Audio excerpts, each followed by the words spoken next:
السلام عليكم ورحمة الله وبركاته. أهلا وسهلا بكم في حلقة جديدة من حلقاتنا.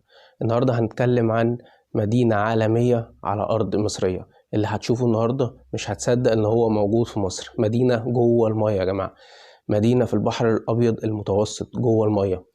المدينة ديت في زيها مدينة اللؤلؤة في الدوحة، وفي زيها مدينة الجميرة في دبي أو نخلة الجميرة.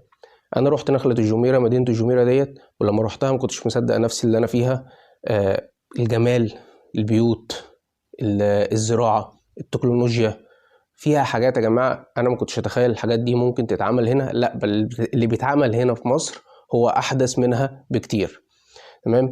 المدينة اللي انا بكلمك عليها دي مدينة هتبقى صرح كبير جدا، في حاجات كتير جدا. المدينة دي أولا المدينة دي فيها شاطئ رملي هو الأكبر، مش في مصر لا، الأكبر في الشرق الأوسط كله، بطول 885 فدان. انتوا متخيلين؟ سامعين الرقم اللي أنا بقوله؟ 885 فدان شاطئ رملي هيبقى مفتوح لكل الجمهور. دي أول حاجة. تاني حاجة، في حاجز أمواج يا جماعة طوله 9 كيلو، هو أكبر حاجز أمواج وأطول حاجز أمواج في العالم كله، بيتعمل هنا في مصر في البحر المتوسط. غير المدينة جوه المية على مساحة حوالي 1400 فدان يا جماعة، 1400 فدان. طرق، بيوت، فيلل، أبراج، أحواض. التصميم اللي معمول أحسن من دبي وأحسن من مدينة اللؤلؤة اللي في الدوحة 100 مرة.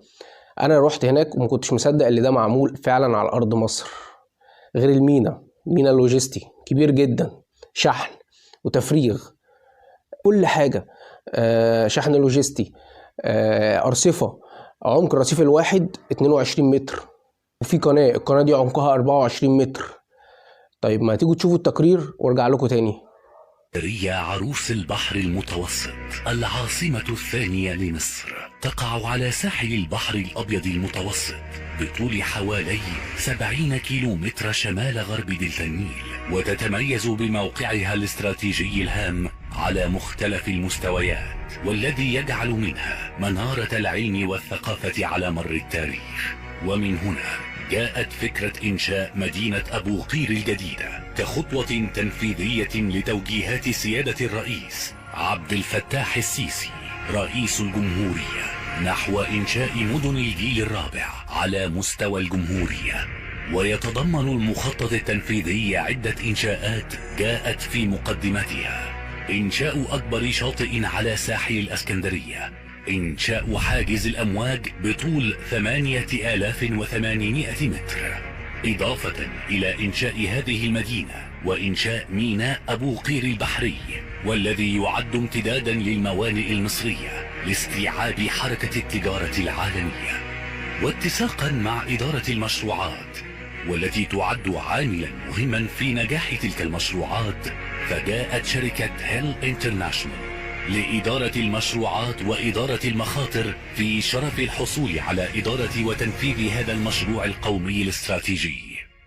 وطبقا للمراحل المتعددة لهذا المشروع الضخم، تبدأ المرحلة الأولى من المشروع بتجهيز الموقع من خلال استخدام أحدث الأساليب المتطورة لأعمال الحفر في أعماق البحر طبقا للمواصفات العالمية، إضافة إلى تخزين ناتج الحفر لردم مسطح المشروع الجديد على خط الساحل بالطرق المتطورة. وبعد الانتهاء من المرحلة الأولى تأتي مرحلة استكمال أعمال الردم والتوسع في التنفيذ، حيث سيتم ردم منطقة الميناء البحرية باستخدام أحدث التقنيات المتطورة لتنفيذ وإنشاء ميناء أبو قير، حيث تأتي عملية تنفيذ الميناء على عدة مراحل متتالية لإتمام أعمال البنية التحتية للميناء بأحدث التقنيات العلمية والطرق الإنشائية المتطورة. وسيتم تنفيذ الرصيف البحري ليصبح أكبر ميناء بحري حديث في الساحل الشمالي، يصبح ركيزة قوية للاقتصاد المصري واستقباله للتجارة العالمية وحلقة تربطه بالعالم. وفي إطار استكمال هذه المدينة جاء بناء حاجز صد الأمواج بطول 8800 متر، والذي يعد هو الأول على مستوى العالم بهذه المسافة. يتم إنشاؤه على عدد من المراحل التنفيذية باستخدام معدات ذات تقنية عالية، تاركا خلفه أرضا جديدة للامتداد والتوسع المستقبلي. وبعد استكمال هذه الأعمال من المرحلة الأولى والثانية، تأتي المراحل الأخرى تباعا ليتم الانتهاء من أعمال الميناء البحري وحاجز صد الأمواج. تأتي بعد تنفيذ هذه المراحل المرحلة الأخيرة والمتمثلة في أعمال الردم خلف حاجز صد الأمواج للانتهاء من الأعمال التنفيذية في المشروع بمراحله المختلفة. وأخيرا، وطبقا لتوجيهات القيادة السياسية والداعمة في التوسع في إنشاء مثل هذه المدن، فجاءت مدينة أبو قير الجديدة كواحدة من هذه المدن ذات الطابع العالمي المتطور، والذي يماثل أحدث المدن العالمية، ولتساهم الأيادي المصرية بالتعاون مع الخبرة الأجنبية في إبراز قيمة هذا المشروع القومي، والذي يأتي في إطار امتلاك العديد من الإمكانيات والقدرات الموجودة داخل النطاق المصري، وبما يسهم في بناء مصر الحديثة، مع الوضع في الاعتبار إنجاز هذه المراحل وفقا لأحدث النظم التكنولوجية. وستظل مصر رائدة دائما وأبدا في آفاق البناء والتشييد، لتتربع على قمة الدول العظمى وتحتفظ بمكانتها وسط العالم أجمع. رجعنا لكم تاني. ايه رأيك في التقرير؟ شفت التكنولوجيا اللي معمولة؟